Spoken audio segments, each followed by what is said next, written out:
Hungary's new prime minister, or prime minister-elect, I should say, is going beast mode, which is pretty cool. Peter Magyar compares media coverage to Nazi-era Germany and aims to, quote, restore its public service character.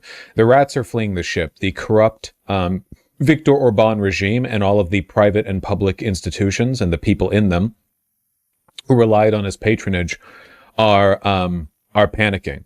Unfortunately, I don't speak Hungarian or whatever barbaric dialect they speak over there, but I can read stuff translated from Turkish on X.com, the everything app.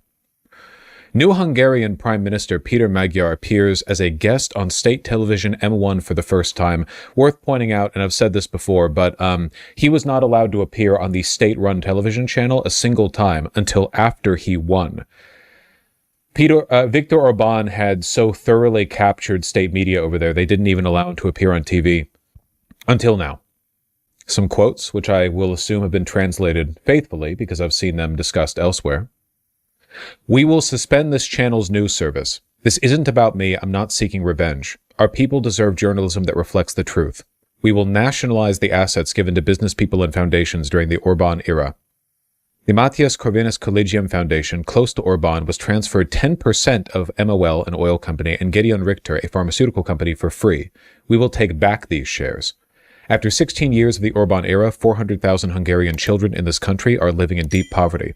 President Solyuk is no longer the president in this country, in my eyes or in the eyes of the people. The president of Hungary is still the president of Hungary. He's still a corrupt piece of shit. He basically met with him and looked him in the eyes and said, you are now illegitimate. He went up to the Viktor Orban-aligned president and shook his hand and was like, you're fake. Like, you're not, I and the people do not recognize you as the president. You're irrelevant to me. In response to the host asking about his meeting with Zelensky as a counterpoint, I get your joke and I even like it, but your references no longer carry any meaning. According to you, Germany has collapsed. There's no internet there. The people aren't even having sex. The Hungarian people were laughing at you. It was said on this channel that even my young children won't talk to me, when in fact my children live with me.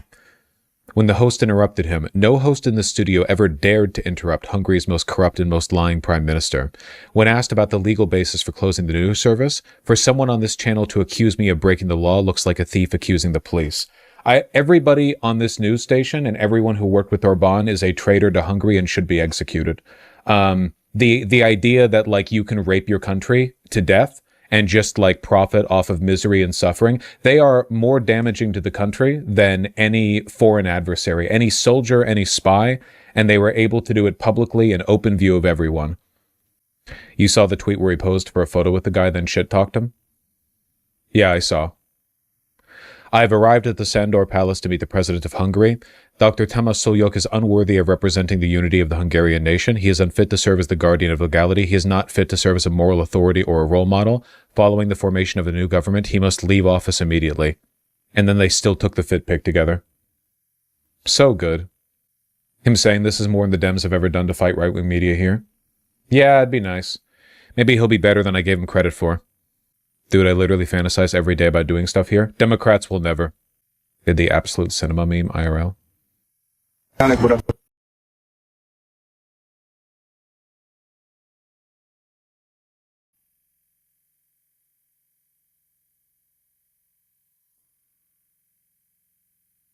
Stupid.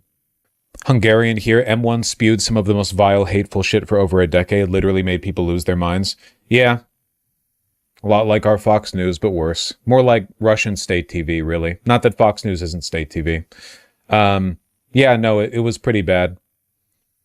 To bring this back to what we were talking about earlier, because I do think it's important to keep this in mind, the big struggle here will not be removing Orban's corruption. Orban is very unpopular, and I imagine he'll get a lot of support in doing this. The real issue is, like, what's your replacement for it? Because Orban wasn't corrupt single-handedly. Orban was just an instrument of a larger system. If you can't do something about that system, the corruption is going to happen again, as it is everywhere else in the world right now. Such as entropy. If only we could do something about that entropic force. That'd be nice. He's announcing he's rejoined the EU anti-corruption enforcement. I saw that, but the EU is also succumbing to entropy. But Sarkozy and Bolsonaro went to jail? Oh, that's wonderful. And how's Italy doing today? Italy? Oh, wait, sorry, I was thinking of a different guy, not Bolsonaro. Who am I thinking of? Berlusconi! I was thinking of Berlusconi. God, Berlusconi sounds like a delicious ice cream, doesn't it? Bolsonaro, right? Well, I mean, Bolsonaro, Berlusconi. All these people are the same. Disgusting, greasy, pedophilic old men. Hey, chat, let's solve the entropic nature of the universe. My point is that capital influence causes the problem. If you look at Russia, Brazil, Italy, France, everywhere where right-wing populist movements take root, they are always motivated by the same underlying forces, with literally like no exceptions. It's actually insane. The pattern that people like Viktor Orban, Donald Trump, Bolsonaro, Berlusconi, Meloni, everyone, everywhere, all of them, they're the same. It's always the same guys. They're all the same people, man. They're always motivated by the same internal forces. You have to do something about it. Getting rid of the front men for that system is like putting a Band-Aid on a festering wound. Right now, he's taking good first steps. Magyar it looks like dismantling a lot of the corrupt Orban-era institutions. I hope he continues with this, and I hope that his actions motivate people in other countries as well. Nuking CPAC. CPAC has had a Hungarian branch for a long time because of Viktor Orban's complicity in the right-wing project over here in America. No, CPAC was directly funded by the Hungarian government, not branch. I mean, it's a Republican Party initiative. They might have funded the branch for it, but it is crazy they funded it, though. I believe the state shouldn't have ever financed them in the first place. It was a crime. Mixing party financing with government spending from the state budget is, in my view, a criminal offense. How is this not foreign interference? It kind of is, but at the same point, it's worth understanding that, like, the block of money motivating all these political actors is the same block. Like, Israel influences America, America influences Israel. Germany, Italy, England, all of them. It's the same block of money, you know? It's all the same people, the same block. It's not really countries influencing other countries. It's capital influencing all countries to the same ends. Still, it's very good. If it's all the same block, why did EU money not welcome Greenland being annexed by the U.S. and the American lax regulations? Because when I say it's the same people, you've exposed I'm a fraud. It's not literally the same people. It's the same block of economic interests. The problem is that, like, the United States is metastasizing towards its own oligarchs right now, but the underlying block maintains its similar interests. Or to put it another way, Trump is uniquely stupid and incompetent and malleable to the people around him. But in terms of, like, deregulation or financialization, 100% on board. Surveillance state bullshit, like what Trump is doing right now, you know? He's trying to re-up that foreign surveillance law that allows them to, without a warrant, just keep tabs on literally everyone who interacts with any foreign people of interest. Really nasty stuff. Greenland being annexed wouldn't benefit capital. It was just Trump being retarded. That was a uniquely Trump being retarded moment, yeah. Along with, like, invading Canada. If America isn't viable, it'll shift to somewhere else. Yeah, the downfall of America isn't going to be the downfall of global capital. It just means capitalists will find new countries to base their operations out of. It's already happening in the EU and in Germany right now, right? Like, Germany right now is pushing for a great big austerity project where all the state's money is diverted towards the military, or, in other words, towards private military contractors and procurement companies that will be manufacturing billions and billions of dollars of weapons, getting a lot of money, and, contributing significantly to job growth in Germany, which means that more and more of the German economy is going to rely on those defense contractors. The largest secondhand employer in the United States is the Department of Defense. Many states rely on it almost entirely for the money they make, for the jobs their citizens hold, for the money that runs in the state and gets retaxed later. We are completely subservient to the MIC. Germany's trying to do the same damn thing. Whether or not the AfD wins is almost irrelevant towards this arc. A kormányzati költésekkel, ami a költségvetési forrás, az szerintem bűncselekmény, és ezt is That's true. That's fucking true. Okay, but do we want defense without the US or not? I think you guys are fine. I think you're okay. I'm trying to find some contemporary EU political video. Let me see if I can find like a Channel 4 or DW News. School shooting in Turkey. That's not good. What felt like the impossible for many Hungarians has finally become possible. After 16 years in power, Prime Minister Viktor Orban and his party Fidesz have been resoundingly voted out of office, losing to an opposition led by Magyar, who has promised to fight corruption and economic stagnation. Together we replaced the Orban regime, Together, we liberated Hungary. Isn't the EU countries growing their MICs necessary for more independence from the US MIC? I mean, you're doing the same bit. You know that, right? Like, this is how it goes. Every country has to divert their entire economy into wartime production because of some nebulous foreign threat. No, I don't think that Germany needs to engage in a gigantic austerity policy, rush while also diverting money to the military. I don't think that's necessary. It's not nebulous, bro. The idea that you need to fight against American soldier, what do you? It's nebulous. It's nebulous. What? America's not around, so you have to become America? Russia? Russia isn't posing a conventional military threat to the European Union. They have stalled out 50 miles from the goddamn Ukrainian border, all right? They could barely take over they made no progress moving past the goddamn Donbass. We're not doing this again.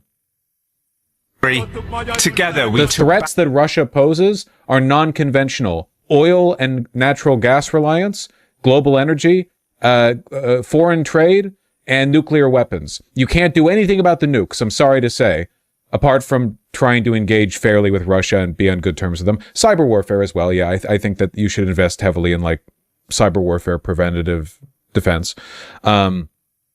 But you do not, in fact, need to build up a gigantic military to oppose the, elite Russian army of retarded conscripts and 100-year-old artillery trains. Back our homeland. But I'm not here to talk about what will happen next inside Hungary. We're taking a closer look at how these election results change things across Europe. Hungary under Orban within the European context has often been described as a spoiler. I think it's been a little bit more sinister than that. Hungary has really undermined virtually any kind of effective European foreign policy. That's Jasmin Mujanovic. He's a political scientist and the author of 2 books on the Western Balkans and the host of the International Affairs podcast, Balkamnikon. He explains how Hungary has sabotaged European Union efforts, particularly when it comes to supporting Ukraine. Because you have to recall that virtually all foreign policy decisions within the European Union are essentially made through consensus. I mean, we can sort of get lost in the details, but that's basically what has allowed Hungary and a handful of other outliers that it has occasionally aligned itself with, such as Slovakia and others, to blockade what have otherwise been very popular and near unanimous decisions to support Ukraine by other European states. To the extent that we can expect a transformation in Hungary's foreign policy, and I think we can, it does seem to be the case that voters of TISA are... We tried treating Russia as a fair trade partner and they used it as leverage to do genocide in Ukraine? What? I meant, like, from the start of the 1990s, not contemporarily. Yes, I acknowledge that since, like, Putin cemented his rule in Russia, there was never much of a chance of engaging fairly with them. We also have to fill the power vacuum left by you. We're not leaving a power vacuum in Europe right now. Broadly in favor of a new Hungarian foreign policy, in particular as concerns Ukraine. And we've all seen the scenes of Hungarian voters, citizens making very clear their antipathy towards Russia during opposition rallies, now incoming government rallies. But Hungary didn't just hamper European Union foreign policy. Orban has also sought out like-minded political leaders in neighboring countries. I think the key thing to understand is that Orban was instrumental in creating a kind of illiberal bloc, in particular within the so-called Visegrad countries of the European Union, that over the course of the 2010s in particular really emerged as a kind of competing pole to the sort of old guard Western European liberal establishment that we might associate with countries like France and Germany and others. Jasmin says Slovakia is one place where we've seen Hungary's anti-democratic influence, with its Prime Minister Robert Fico carrying on a kind of bromance with Orban. arguably, Robert Fico was probably the most significant of these. And we know through public reporting by various other Central European and European media agencies, including various investigative journalists, that Hungary and the Hungarian intelligence and political establishment under Viktor Orban worked very, very decisively with great determination to try to secure not only Fico's initial election, but then also his subsequent return to power. And that was something that was very much coordinated with Moscow, that there was a kind of shared vision as far as Slovakia's potential role in buttressing this illiberal bloc. And I think what's sort of the neatest way to describe it is that Fico and Orban would oftentimes always kind of keep each other's backs, right? And so if you could pick off one, you still had to deal with the other. And they encouraged each other, they emboldened each other. With Orban out of the picture, Fico will find it harder to act alone against European consensus. Now, Orban didn't just stop with Slovakia. He also meddled in the Balkans, a region with emerging democracies deeply vulnerable to outside influence. So one of the most fascinating... Yeah, I don't think that shit's going to change, man. We saw it, the Queen. We saw it. I am hopeful for Magyar. I just, we need some kind of long-term strategy here.